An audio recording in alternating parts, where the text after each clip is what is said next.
Olá, pessoal. Bom dia, bom domingo para vocês. E domingo é dia do quê? De saber da Europa, já que ontem à noite a gente ficou sabendo dos Estados Unidos, sábado de manhã a gente ficou sabendo do Brasil. Então, para ficar completinha a nossa semana, domingo é dia de saber da Europa com Ivan Kleber neste lugar maravilhoso. Ivan, onde você está? Camila, bom dia. Eu estou na frente da Catedral de Santo Albano, St. Albans Cathedral, que fica a 5 minutos da minha casa, olha que sorte. E então, como o RH do canal Direto aos Fatos é tão bom quanto o RH do canal PH Vox, eu pedi autorização e eles deixaram eu trabalhar ao ar livre nesse fim de semana devido ao calor de 27 graus, não é que tá, mas deixem eu aproveitar um pouco o ar livre. Ambos os RHs liberaram, então, até vou sair um pouquinho da frente para que vocês possam deslumbrar aí a visão da catedral. Daqui a pouco aparece algum esquilo por aqui, a catedral começa a tocar o sino, coisa de quem mora um pouco no interior, mas é aqui que eu estou. E também é o lugar que eu venho ler meus livros, quando eu me retiro, às vezes, fazer meus estudos, não tem lugar mais tranquilo. Então, Camila, muito obrigado mais uma vez pelo convite e um abraço aí a toda a sua audiência. Eu reparei nas redes que a galera tá lavando louça. Tem gente já me mandando foto que tá lavando a louça. Então, pessoal, é isso aí. Foi na casa do parente no domingo, ajuda a lavar a louça, by Camila e Ivan. Ivan, então já vamos começar, já que aqui no Brasil a gente está numa briga surreal pelo voto impresso, negócio que foi aprovado em 2002, depois de novo em 2017, agora a gente continua brigando por ele. E a gente não está conseguindo. A nova votação vai ser em agosto, primeira semana de agosto, portanto, faremos uma mega manifestação no dia 1º para mostrar para os parlamentares que quem manda somos nós, não eles. Eles vão fazer o que nós queremos. E parece que na Alemanha também teve uma história aí de urna, de votação. Você pode contar para a gente, Ivan? Com o maior prazer, Camila, porque não poderia vir em outra oportunidade, né, essa decisão da Alemanha. Então, lá como no Brasil, eles levantaram a hipótese de fazer as eleições através de urnas eletrônicas. Lembrando, Camila, que em 2005, a Suprema Corte Alemã declarou inconstitucional o uso de aparelhos eletrônicos na Alemanha para a eleição. Porque justamente um dos motivos ali que a Suprema Corte apontou é que, de fato, não há como fazer uma auditoria ou um acompanhamento na noite da eleição. Por exemplo, esse ano a eleição será em 26 de setembro na Alemanha. Então, eles já estão convocando as pessoas que querem participar como apenas observando a eleição. Então, qualquer cidadão comum, né, vai lá, faz uma inscrição e na noite da eleição poderá acompanhar a apuração dos votos ali na sua cidade, na sua vila, enfim. O processo todo ele é ainda no papel e na caneta, no lápis e na caneta, depende do eleitor, né? E mesmo assim, mesmo com essa decisão da Suprema Corte Alemã, eles tentaram cavar um jeito aí, um jeitinho alemão de enfiar as urnas eletrônicas. Então, o ministro do Interior da Alemanha, o Horst Seehofer, ele deu uma entrevista essa semana descartando a possibilidade de urnas eletrônicas, dizendo que o bom e velho voto no papel é mais confiável e que principalmente, olha só, Camila, a preocupação dos alemães nesse momento, eles temem a interferência estrangeira no pleito eleitoral deles lá. Eles já estão preocupados com fake news, isso aí a gente já sabe, toda eleição agora é isso, né? Mas eles têm o receio que na noite da eleição, então, alguma força estrangeira, ele não disse o nome, eu posso dizer, né, eu não sou ministro do interior da Alemanha, Irã, Rússia, China, Coreia do Norte, esse eixo do mal que a gente já bem conhece, possa tentar fazer alguma sacanagem e alterar o resultado da eleição na Alemanha. Portanto, eu achei legal, ele veio a público, deu uma entrevista, explicou os prós e os contras e também convocou as pessoas que quiserem participar observando a contagem dos votos, então que entre na internet, faça um cadastro, como é aqui na Inglaterra. Teve um ano que eu até passei no primeiro processo e acabei desistindo de ir, eu ainda não estava tão envolvido na política e muito menos com comunicação, eu ainda estava numa fase mais de estudos, deveria ter ido, mas para a próxima eleição eu vou para contar para vocês aí no Brasil como é que é. Mas de fato, então, Camila, é uma notícia importante, acho que o Brasil precisa, nesse caso, sim, se espelhar no exemplo alemão, ainda dá tempo, dá para fazer isso, a gente precisa, sim, então, pegar exemplos como o da Alemanha e não como o da Venezuela. Portanto, a gente já recolheu aí links de matéria, a gente tem a entrevista desse ministro, espero que as autoridades brasileiras, enfim, principalmente os deputados, né, que vão votar esse requerimento do voto impresso aí no Brasil, tenham pelo menos o carinho de ler que na Alemanha eles descartaram isso. Se eles descartaram na Alemanha, tem um porquê, né, Camila? Além de ter um porquê, Ivan, o deputado federal aqui do Brasil, Felipe Barros, ele fez uma entrevista com um hacker preso, que invadiu o TSE na época das eleições, enfim, o vídeo é esse aqui. E esse menino, ele fala que dos países que invadem o setor eleitoral é o Irã. Ele falou, tem bastante gente do Irã. A Sim. Alemanha, ela tem, eu vou botar aqui um pouquinho para frente, só o pessoal ver o rostinho dele. O Irã, então, invade eleições alheias. Sim. E muda resultado. Então, a preocupação da Alemanha é genuína, né? Com certeza.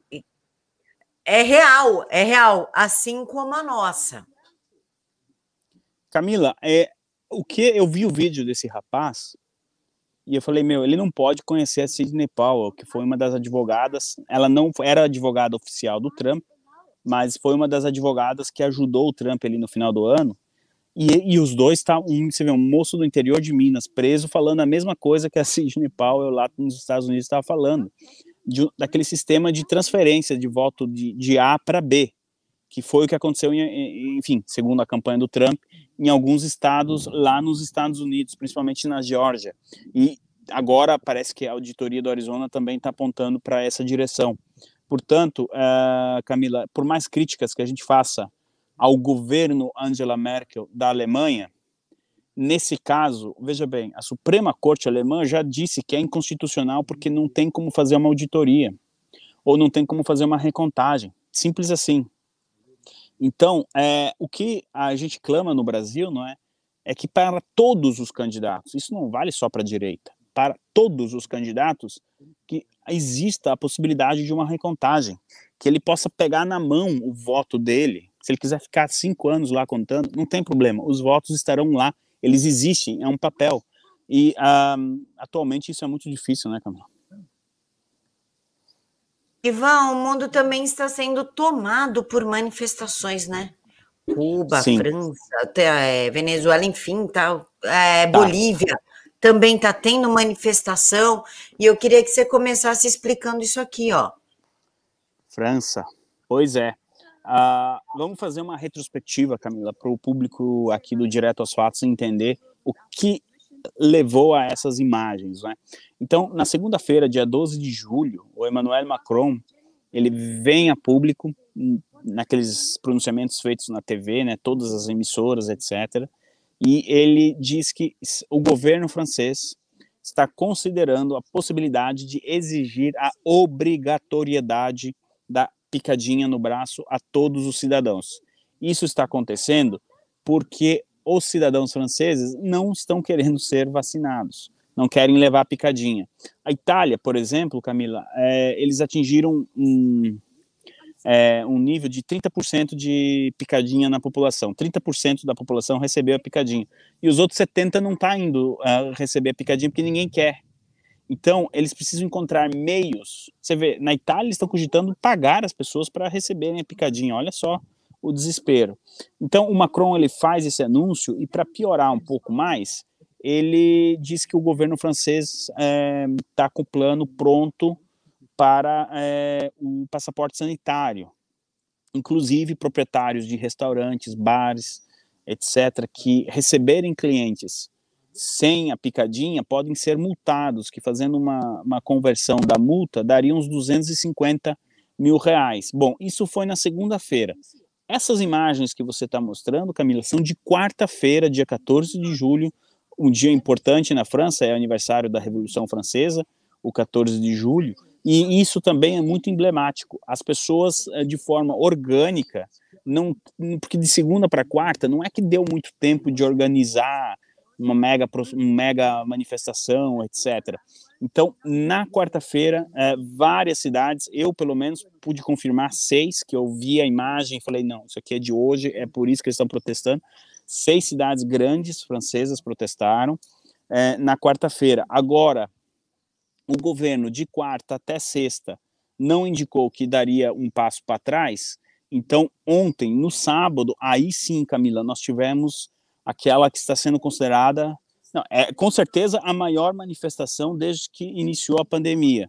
Mas eu conversei com um rapaz italiano que mora na França, ele falou, olha, acho que é o maior protesto do século XX, XXI. Eu não vi nada assim antes. Camila, no sábado, 250 entre cidades e vilarejos, assim, de 10 mil habitantes para cima, registraram protestos contra a picadinha obrigatória. Veja bem, se você olhar nas imagens, Camila, são pessoas comuns, como eu, você, como foi aqui na Inglaterra, que estão saindo protestar. Não tem black bloc ali, não tem... Você pode ver pelas imagens, as imagens falam por si.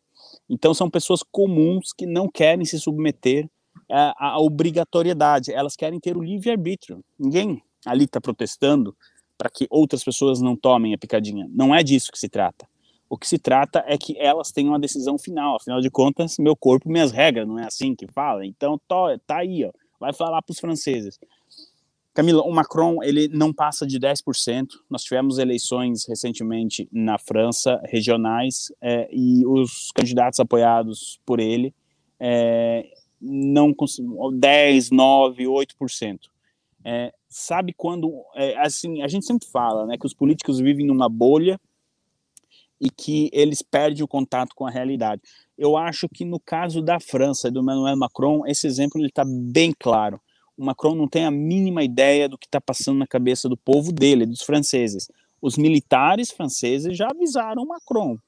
Há 2 meses atrás, a gente trouxe aqui no seu canal, né, Camila, de que os militares enviaram uma carta para o Macron dizendo, olha, o país está em estado de ebulição, não é assim, não é brincadeira, você não está entendendo os anseios da população, a população não quer picadinha, a população não quer essa imigração descontrolada, e mesmo assim, ele fechado dentro daquela bolha de um estúdio de televisão, vem a público e diz, não, é isso, é multa para o comércio está praticamente já fechando por causa do lockdown, e ainda você quer colocar multa para quem não recebeu o cliente porque recebeu um cliente que não tomou a picadinha, olha o absurdo. Então, Camila, de qualquer maneira, você ter 250 pontos diferentes de protesto numa cidade que nem a França, perdão, que num país como a França, é muita coisa. E fica o recado, né, Camila? Eu não sei ainda. Semana que vem a gente vai saber se o governo francês vai recuar ou não. Mas a população está fazendo a parte dela. Foram 2 protestos em menos de uma semana. Que fique o recado que o brasileiro quer o voto impresso, então dia 1º, que foi marcado aí, o pessoal está organizando, tem que ir para a rua. Não adianta, ficar em casa não vai resolver. Então tem que ir para a rua protestar. No caso dos franceses era contra a picadinha obrigatória. No caso do Brasil, completamente outra.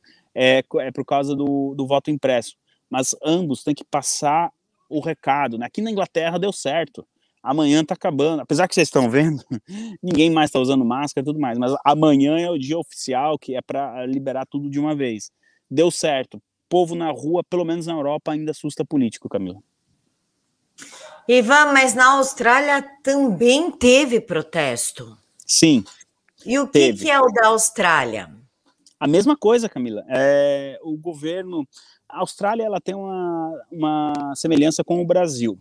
Aí no Brasil, pelo que eu pude acompanhar também, né, se eu falar besteira, você me corrige aqui, Camila, não tem problema. Mas pelo que eu fiquei sabendo, alguns governadores tomaram decisões independentes. Né? Por exemplo, o governador de São Paulo adotou a estratégia dele de lockdown e foi, né? Outros estados também.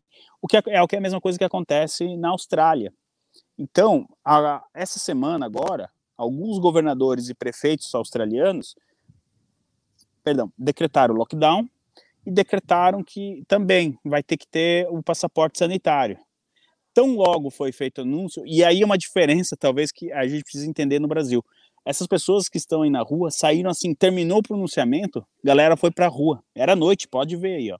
Mas os políticos falaram na televisão, eles não foram bater panela na janela, eles foram pra rua. Eu acho que 100 mil panelas fazem muito barulho, mas 10 mil pessoas na rua, na hora do protesto, fazem muito mais. Essa é apenas uma opinião minha, eu não vou aqui entrar no mérito da questão. Então, e teve um protesto, Camila, que eu vou ficar te devendo as imagens, mas eu tenho certeza que é de uma classe, aí você vai ver a semelhança com os brasileiros, né? Os caminhoneiros na Austrália também protestaram, fizeram uma greve na sexta e no sábado, e eles simplesmente, qual foi a estratégia deles? Assim como no Brasil, na Austrália também tem o pedágio. Eles simplesmente pararam o caminhão no pedágio. E aí tinha uma fila de 10, 12 caminhões aqui, 10, 12 ali, no outro pedágio na frente eles pararam, sabe, em vez de parar a estrada toda, eles pararam só os pedágios, liberando para quem quisesse passar, assim, ambulância e bombeiro, alguma coisa assim. Eu achei inteligente a ideia deles, mas você vê, né, um caminhoneiro brasileiro talvez nunca conversou com um caminhoneiro australiano, mas os dois têm os mesmos problemas, a mesma dificuldade, porque se tem lockdown, as pessoas não consomem, não compram, a economia não vai. E o caminhoneiro, ninguém pensa nele, que ele tem que levar o pão para casa também. Então, os caminhoneiros australianos fizeram esse protesto que eu achei interessante. Camila, eu tenho a lista, não foi só Austrália e França, você quer que eu passe a lista de países que registraram protesto essa semana contra a picadinha? Quero. Quem Grécia, Irlanda, França e Austrália. Até o momento, esses 4 países que registraram... perdão, e Holanda, eu sabia que tinha mais um. E a Holanda também registrou. Isso, a Holanda, o povo está até mais adiantado. O governo ainda não sinalizou que vai ter picadinha obrigatória, mas, assim, já estamos saindo na rua para não vem com ideia.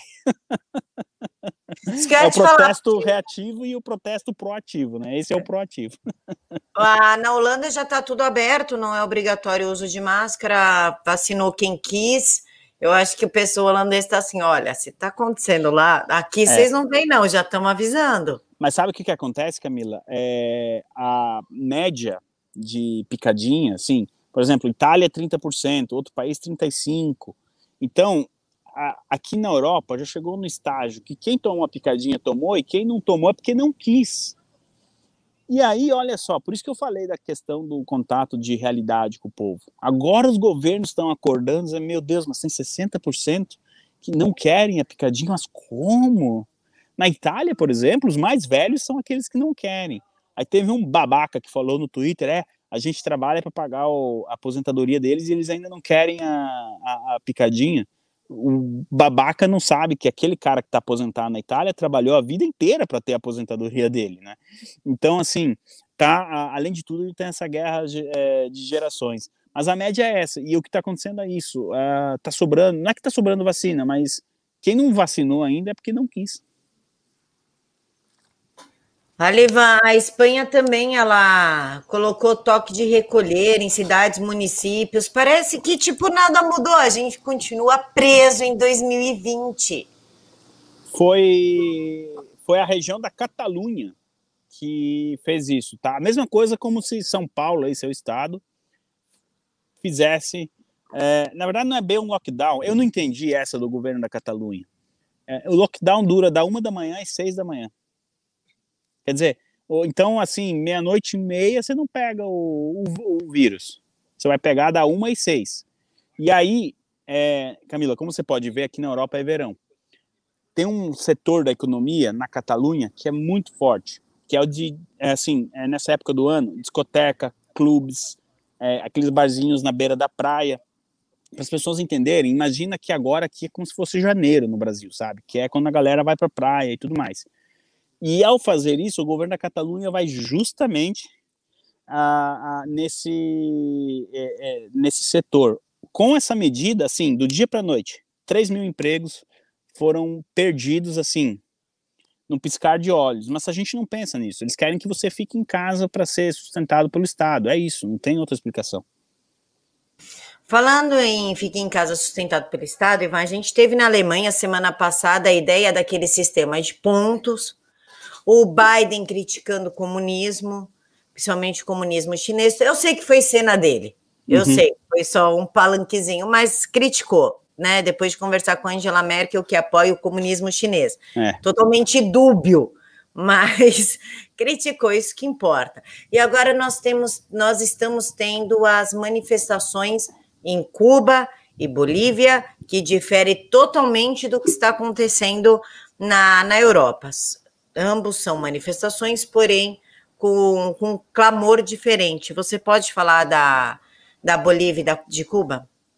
Camila, você foi muito feliz no seu comentário, mas uma coisa tem em comum o francês, que está nas ruas, e o cubano. Ambos estão lutando contra o totalitarismo.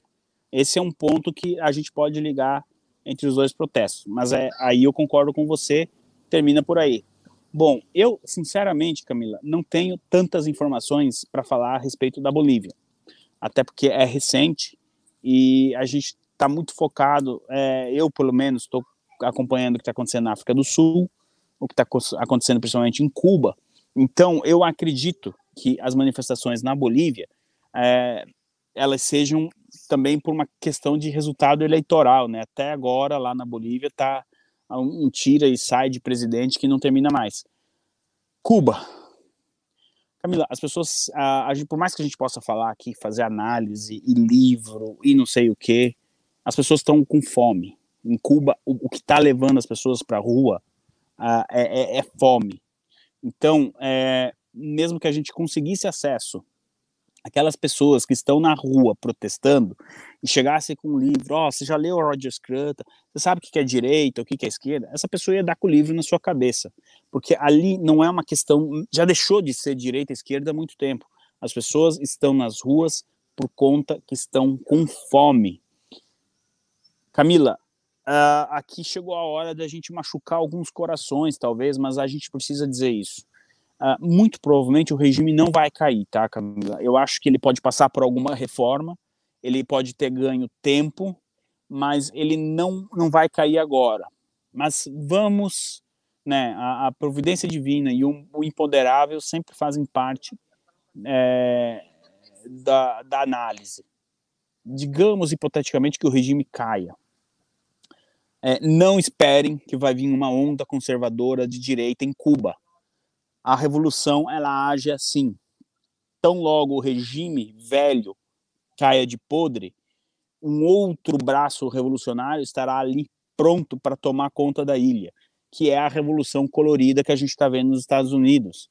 Então, embora o Black Lives Matter, eles tenham publicado carta de apoio ao regime cubano e não sei o quê, não se surpreendam se será a pauta esquerdista de novo a controlar a ilha. Nós não teremos aí, como às vezes aconteceu no passado, principalmente na Hungria, Polônia, esses países que cai a cortina de ferro e aí eles começam a descobrir o que é direita e tudo mais. Em Cuba não vai ser assim. Nós não vamos sair de um regime totalitário comunista para eleições livres, vai surgir um candidato com pauta de direita e vai se eleger. Lá não vai funcionar assim. Então, nesse momento, Camila, olha, você está trazendo imagens aí bastante impactantes, porque há uma semana atrás, quando nós gravamos o programa da semana passada, fizemos o programa da semana passada, eu jamais poderia imaginar que nós teríamos esse mar de gente nas ruas cubanas protestando. E só chegamos a esse ponto porque as pessoas estão com fome. A velha mídia desesperada, isso eu percebi aí no Brasil, tá? Aqui na Europa até que foi menos. Mas aí no Brasil está tentando cravar a narrativa de que as pessoas saíram às ruas por causa que querem vacina. Gente, a pessoa está praticamente morrendo de fome. Você acha que a última coisa que está passando na cabeça dela é a picadinha no braço, sabe?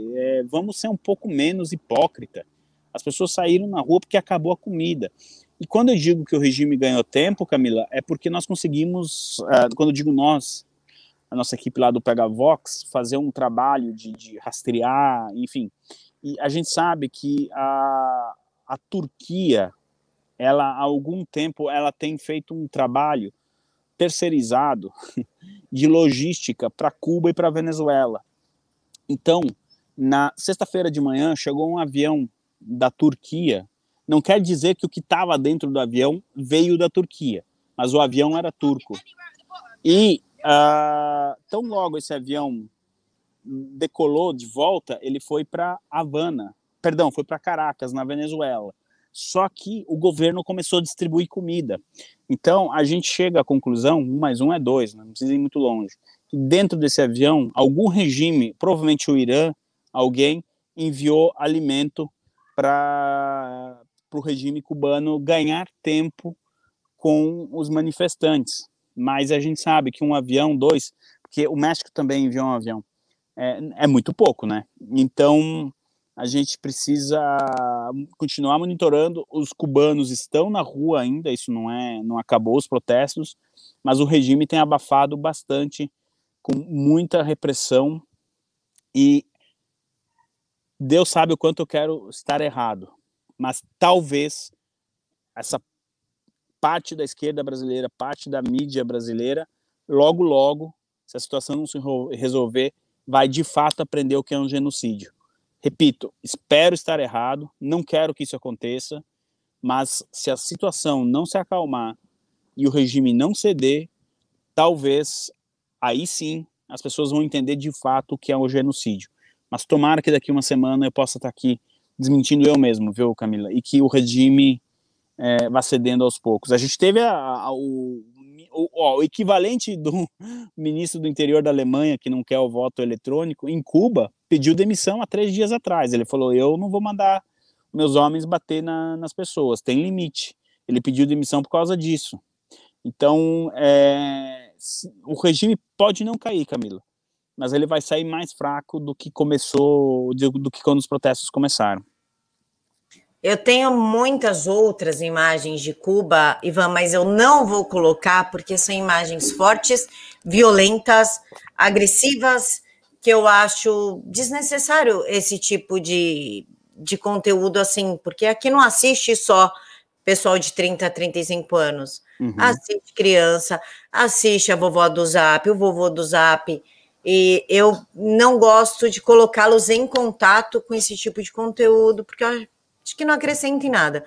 Mas as forças do Miguel Dias-Canel estão espancando manifestantes, torturando, invadindo suas casas e matando. E nisso a esquerda brasileira apoia esse tipo de coisa. E a gente se vê sem acesso ao voto impresso, ao voto auditável, e o Lula falando como eleito. Ele não está falando como candidato, ele está falando como eleito. É uma coisa que, querendo ou não, Ivan, nos causa um grande incômodo, né? Um certo incômodo. E mais, Camila, no caso agora em Cuba, a gente observa o quão importante é, por exemplo, nos Estados Unidos, a segunda emenda, que diz respeito à defesa, né, do indivíduo, a sua própria defesa. Dessas imagens que você falou que você não vai passar, eu vi muitas. E aqui está claro, evidente, que você tem o regime armado de um lado e, do outro lado, você tem a população desarmada. Na terça-feira, que foi um dia que eu peguei para cuidar bem dessa pauta, era impressionante, as pessoas com pedra, pau, lata, lixo, o que elas encontravam na frente para combater os boinas negras do outro lado, armados. Quer dizer, é por isso que eu falei, Camila, que se a situação não se acalmar, para um lado ou para o outro, talvez a esquerda brasileira aprenda de fato o que é genocídio. Alguém pode dizer, Ivan, esse genocídio já não está acontecendo?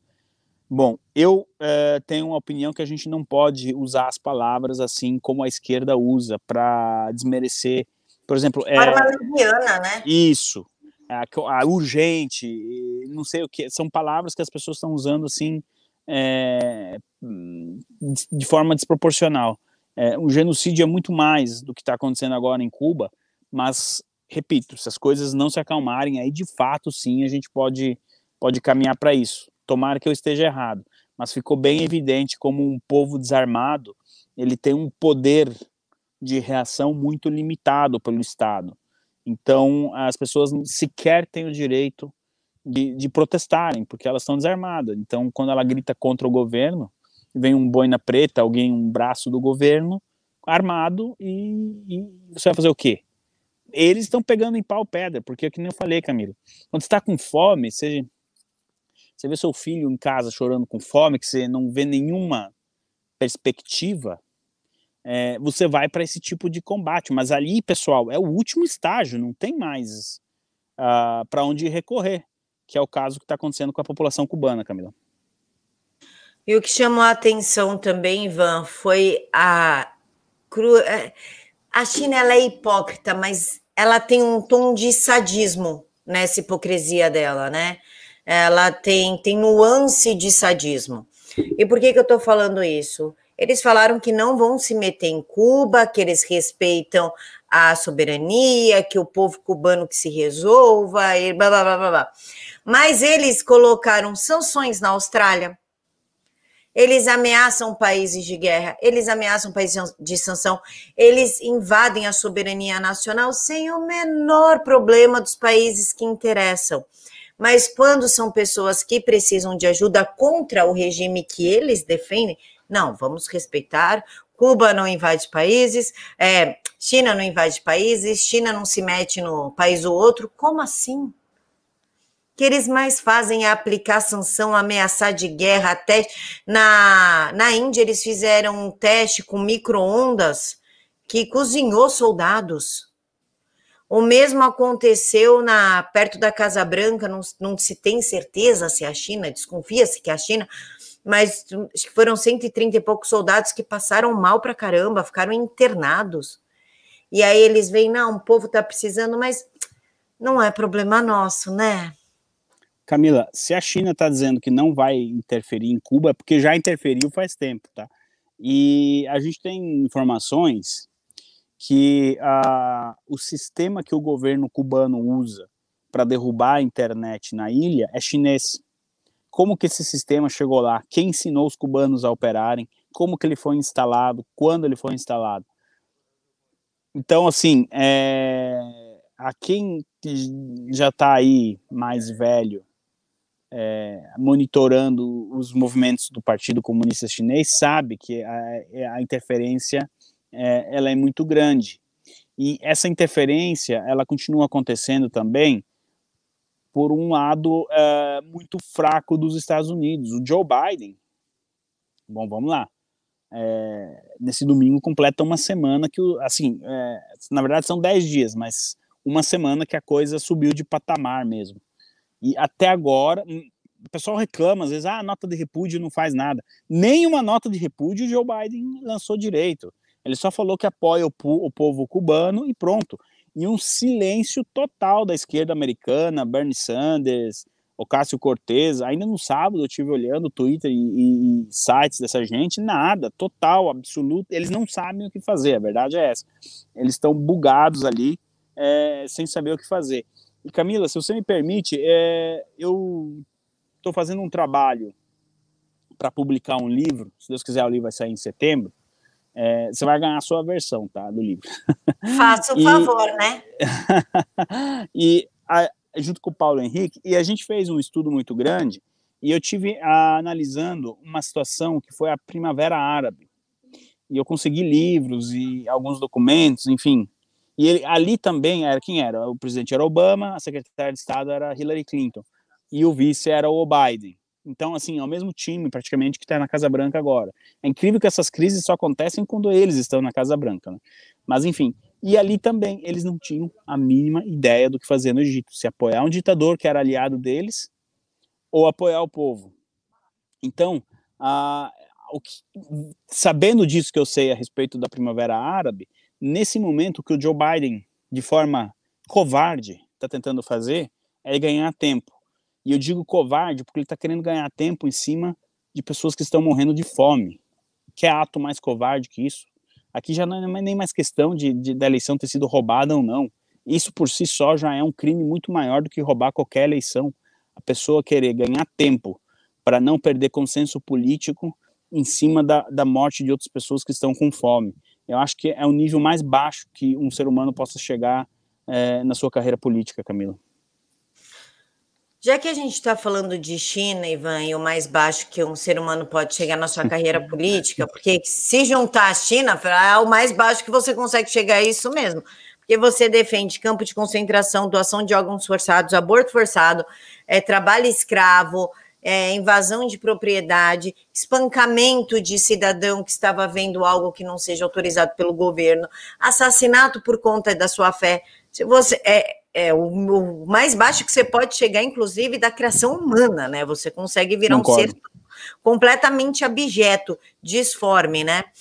E a China, já que a gente está falando em seres abjetos e disformes, a gente ainda tem que falar das ações da China, ameaçando o Japão, os Estados Unidos mandando caça, a gente está vivenciando uma nova guerra mundial, uma guerra real, uma guerra visível mundial? Sabe, Camila, que um amigo, eu não sei se você já entrevistou ele, o Paulo Papini, é um advogado, ele também tem um canal aqui no YouTube, ele me perguntou há uns 3 meses atrás, Ivan, tu acha que nós vamos ter um confronto bélico meio que já, aí, meio logo?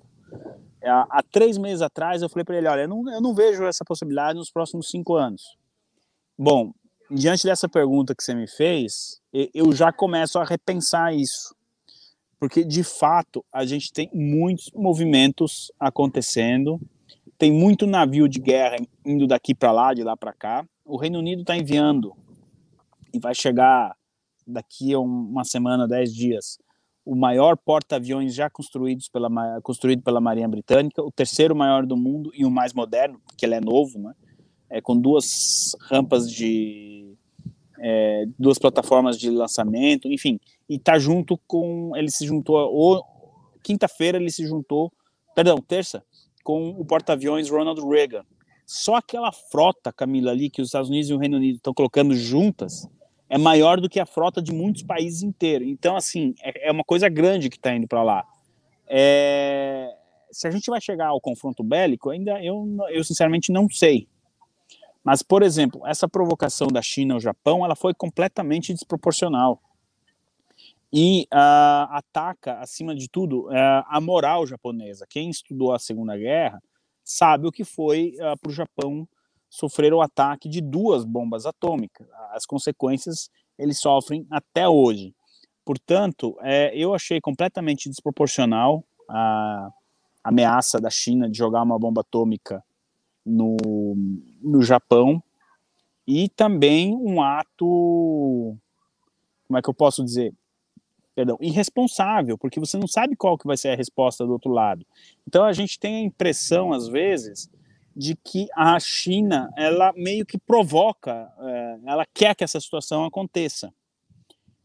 Está passando despercebido, mas na quinta-feira, Camila, o ministro das Relações Exteriores da Rússia, o Sergei Lavrov, que hoje é o segundo homem mais importante da Rússia, ele declarou que a China e a Rússia são aliadas como nunca foram antes, nem no tempo da Guerra Fria elas estiveram tão alinhadas. Então, quando a China sai fazendo essas provocações, é porque ela, pelo menos no papel, conta com a ajuda da Rússia. E falando de Rússia, a Rússia também tem um poder militar muito forte. Então, Camila, é uma pergunta complexa, eu acho que ninguém tem a resposta no momento, mas, de fato, por favor, não quero estragar o domingo de ninguém, e lave a louça depois de almoçar. Mas, infelizmente, essa possibilidade começa a se tornar um pouco mais real, porque eu te pergunto, nós já não estamos em guerra, Camila? A pandemia já não foi um ato de guerra? Foi, mas é uma guerra invisível, né? Uma guerra biológica. Não, eu entendi, você perguntou se a gente vai ter um confronto bélico, não é? Mas quando a gente usa a palavra guerra, é difícil dizer se já não estamos em guerra, não é? Com esse ato bélico invisível chinês. Então, infelizmente, essa possibilidade existe de passar do invisível para o visível com bombas. Ivan, panorama, o que faltou falar e o que vai acontecer semana que vem? Eu não previ. Olha, o que pode acontecer semana depois dessa semana, Camila. Olha, não dá para prever mais nada, né? Não dá. Não. Fiquem ligados aí no direto. Pois não, Camila. Eu só queria fazer uma observação, eu ia fazer lá atrás, quando você falou mesmo que o regime caia, o regime velho, vai subir um novo. A gente tem um grande exemplo entre Maduro e Guaidó. Guaidó não é direita, Guaidó é esquerda. Ele só é uma esquerda mais que pensa no outro, digamos assim. É o Maduro Kids. Oi? É o Maduro Kids. É o Maduro Kids. No Brasil não tem o PSOL Kids, que é o MBL. O Guaidó é a mesma coisa.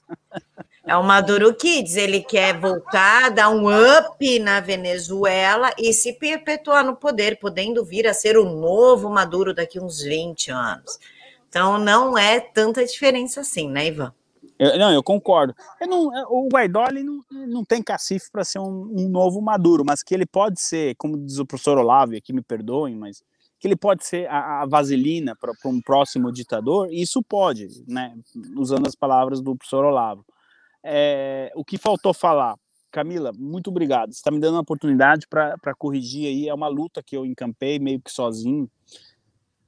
Nós não falamos da África do Sul. O pau tá pegando na África do Sul. E o que acontece?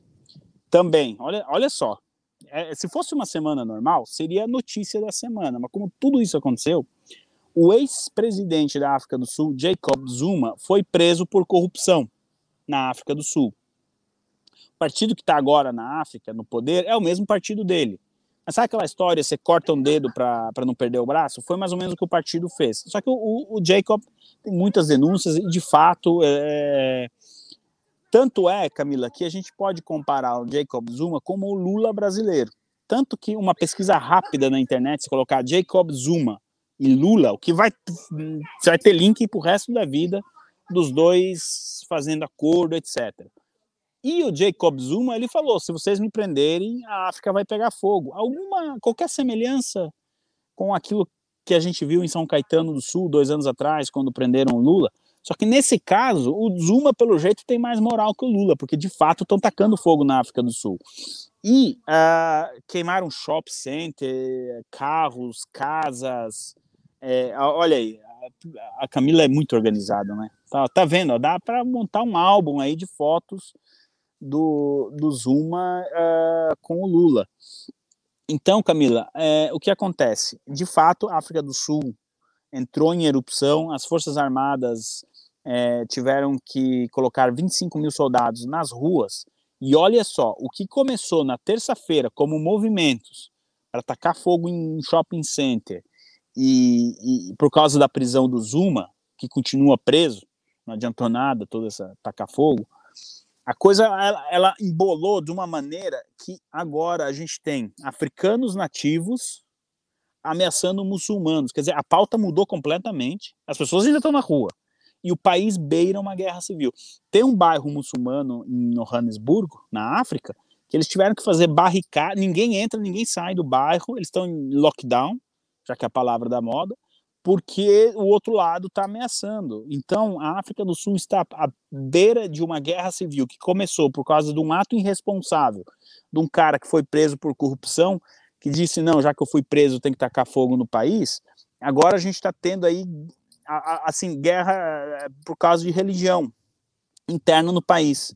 E aí a gente não sabe que consequência vai ter, porque nós vamos ter 3 forças. As forças do Zuma, as forças do governo atual e os muçulmanos. Tá, vai vendo a salada. Por isso que eu falei, se fosse uma semana normal, esse seria o assunto, né? Então, tem mais a África do Sul. Deixa eu ver se a gente não esqueceu de nada, porque bom, aqui eu falei, né? Segunda-feira terminam as restrições, tomara que o Boris não mude de ideia aí e que ele mantenha aquilo que ele disse, que agora é a hora de aprender a viver com o vírus. E a Itália deve decidir semana que vem ou não, se eles vão... Porque o italiano foi mais esperto dessa vez. O governo italiano está monitorando o que está acontecendo na França. Em base ao que for acontecer na França, eles vão colocar o passaporte sanitário ou não na Itália. Mas acho que Eu estou vindo por continente aqui, Camila, mas acho que a gente conseguiu fazer um panorama, não deixar nada para trás. Agora, não me peça para fazer. A única previsão que eu vou fazer, eu vou acertar, Camila. Eu vou tomar água daqui 5 segundos. Ivan, só a título de curiosidade, um comentário. China andou botando a mão na África, não botou um tempo atrás? Foi África, Suriname, Chile, Argentina e agora está no Brasil? A fonte que a gente tem lá na África do Sul, do Pegavox, passou... Camila, você anda escutando minhas ligações no telefone? Ela me falou a mesma coisa, que quem deu suporte para as forças do Zuma, o amiguinho do Lula, aí, colocar a galera na rua, foi a China. Então, se a gente for fazer um mapa de todas as manifestações, de tudo de ruim que está acontecendo no mundo aí nessas últimas semanas, inevitavelmente a gente passa pela China, não é? E olha, não quero ir tão longe, mas o presidente do Brasil ainda está internado, né? Por causa de uma facada, não é? Porque bem no fim é por isso que ele está lá. Será que também? Aí que eu não sei. A bobear, vão passar pela China também. Mas eu não sei, tá, pessoal? Eu só tô chutando aqui. É o esquema do reza a lenda, quem sabe, supostamente, talvez. Mas eu devo estar errado, Camila. Estejamos errados. Ivan, onde a gente pode te acompanhar? Camila, vocês me encontram aqui no Twitter, no Lord Ivan 22, no PHVox. Gente, só escrever no YouTube, PHVox, você vai encontrar esse rostinho, e o do Paulo Henrique, e o da Camila também, aqui. Toda de segunda a sexta-feira, às 4 horas, e nos sábados, às 10 horas da manhã. A gente tem um programa especial também de análise de política nacional, às quartas-feiras, às 9 da manhã, com o professor José Carlos Sepúlveda. Você me encontra no Instagram também, mas notícia mesmo e análise é mais no Twitter e no PHVox. Camila, mais uma vez, muito obrigado pelo convite e obrigado por entender que eu queria aproveitar um pouco esses 3 dias de verão aqui na Inglaterra. Eu que agradeço, Ivan, muito obrigada. Vocês também têm um canal do Telegram, né, que vocês fazem a tradução simultânea dos discursos do Trump, não é isso? Isso, a gente tem. Agora, Camila, você vê que eu sou ruim de marketing, PHVox, mas eu não sei como é que você faz para chegar lá. Eu sei que tem 20 mil pessoas lá, mas como é que elas fizeram para chegar lá? De repente, não sei se dá para deixar o link na descrição, alguma coisa assim. Eu deixo o link, mas dá para achar pela busca do Telegram. Beleza. Agora, pessoal, mas comecem a migrar para o Telegram, porque na Índia o WhatsApp, cortou 2 milhões de contas essa semana porque ninguém sabe por quê. Mas tá certo que na Índia 2 milhões é que eles tivessem cortado 2 contas no Brasil. Mas mesmo assim, pessoal, o Telegram ainda é um refúgio para a direita brasileira. Por enquanto, vamos aproveitar. Depois, para onde a gente vai, a gente não sabe. Mas o Telegram é uma ferramenta interessante para a gente se esconder lá. Se esconder no bom sentido, né? Já que você falou em cortar pessoas do WhatsApp, tá tendo uma escalada autoritária contra as redes, né? Inclusive acho que é SAC, o nome dela, dos Estados Unidos. Sim. Quer também que o Instagram, o Twitter controle discursos, porque discurso de ódio, quer que bane usuários, né? Camila, eu falei alguns meses atrás que depois do passaporte sanitário nós teríamos o passaporte ideológico. Eles estão querendo dar mais esse passo. Então, se você fala mal na Alemanha, por exemplo, o que foi aquilo que a gente trouxe semana passada? Então, eles estão querendo preparar o terreno e vai ser as big techs, os juízes do que poderá ser dito e do que não poderá ser dito. Pessoal, não é à toa que eu estou na frente da catedral aqui, porque bem no fim é nela que eu vou ter que me esconder. É ali que vocês vão me achar. Por enquanto vocês me acham no Twitter, mas daqui uns dias é lá dentro que vocês vão ter que me achar. Não tá fácil, Camila. Não tá. A gente brinca tudo, mas na verdade é para deixar um clima mais leve, né? Mas tá assustando, né? Essas escaladas autoritárias aí, tá incomodando, tá ficando meio estranho. Ivan, eu quero agradecer a sua participação, muito obrigada pelo apoio e ao pessoal que nos acompanhou até aqui, que lavou a louça, que sempre brinca, que compartilha, que dá like, que dá dislike. Muito obrigada a vocês, que Deus os abençoe imensamente e que a semana de vocês comecem com muita paz, bênçãos e vitória. Fiquem todos com Deus e até mais. Amém. Tchau, tchau.